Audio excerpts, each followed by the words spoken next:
Number কি আছে? আনুভূমিকের সাথে কত কোণে নিক্ষেপ করলে একটি প্রাস সর্বাধিক আনুভূমিক দূরত্ব অতিক্রম করবে? খেয়াল করে দেখো, কোশ্চেনে দেওয়া আছে, এই জায়গায় দেওয়া আছে 70 ডিগ্রি।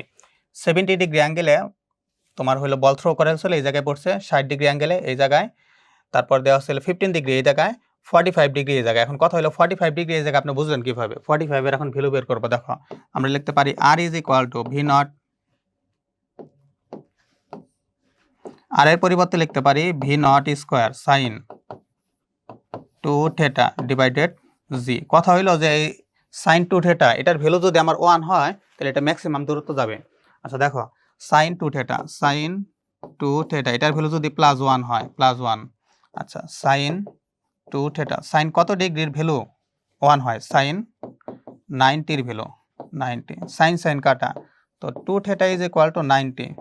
তো ক্যালকুলেশন করলে theta is equal two ultimately কত আসতেছে আমার? Theta is equal two 45 degree. তার মানে কত ডিগ্রি অ্যাঙ্গেলে নিক্ষেপ করলে সর্বাধিক দূরত্ব অতিক্রম করবে? 45 ডিগ্রি কোণে। 45 ডিগ্রি কোণে, 45 ডিগ্রি কোণে নিক্ষেপ করলে সর্বাধিক দূরত্ব অতিক্রম করবে। তাহলে অ্যান্সার হবে 45 ডিগ্রি। ঠিক আছে।